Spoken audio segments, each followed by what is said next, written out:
จ้าลูกหนังวิเคราะห์บันเตที่เด็ด3คู่ประจำวันเสาร์ที่16เดือน5ปี2026เขามาเริ่มกันอีกคู่นึงในศึกบุนเดสลิก้าเยอรมันเตะในเวลา20:30ของคืนนี้การพบกันระหว่างบาเยิร์นมิวนิกจากฝูงที่เพิ่งจะคว้าแชมป์โดยการมี86คะแนนจากเปิดบ้านต้อนรับการมาเยือนของโคโลนอันดับ14มี32คะแนนบาเยิร์นมิวนิกพวกเขามีฟอร์มการเล่นช่วงหลังที่บ่ค่อยดีเท่าใดแต่เกมในบ้านยังคงไว้ใจได้โดยเฉพาะเกมบุกที่มีค่าเฉลี่ยในการยิงประตูที่สูงถึง 3.5 ประตูต่อเกมส่วนโคโลนทีมเยือนฟอร์มโดยรวมยังคงมีปัญหาโดยเฉพาะเกมรับเวลาพบกับทีมใหญ่และเกมเยือนค่อนข้างแกร่ง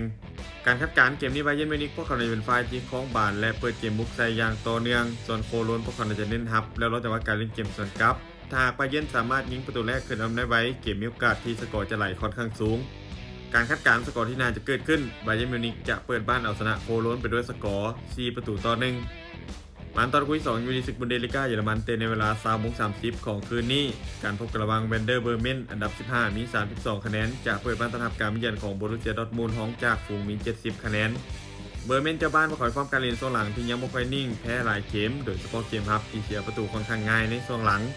ส่วนดอร์ทมุนด์ทีมเยือนมีฟอร์มการเล่นช่วงหลังที่ยังขึ้นลงเช่นกันแต่เกมบุกของทีมยังคงอันตรายจากค่าเฉลี่ยในการยิงประตูที่สูงถึง2ประตูต่อเกมจุดเด่นของเสือเหลืองคือเกมสวนกลับไว้และแนวบุกที่มีการเข้าทำที่มีความหลากหลาย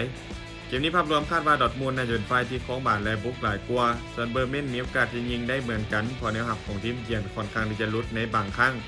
การคาดการณ์สกอร์ที่น่าจะเกิดขึ้นโบรุสเซียดอร์ทมุนด์จะบุกเหมาชนะเวนเดอร์เบอร์เมนไปด้วยสกอร์3-1มาตอนที่3ในนัดซิง FA คัพของอังกฤษเตะในเวลา 11:00 ของคืนนี้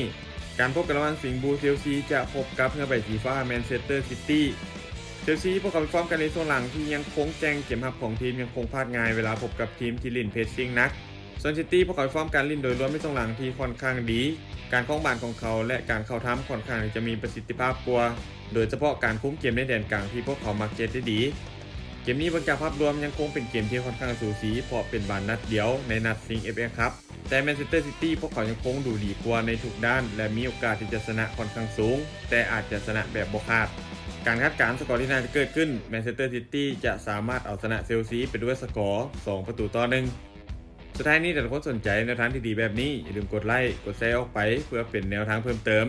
และไปสนใจอยากลงทุนสามารถกดลิงก์ผ่านหน้าซ่องได้เลยเด้อ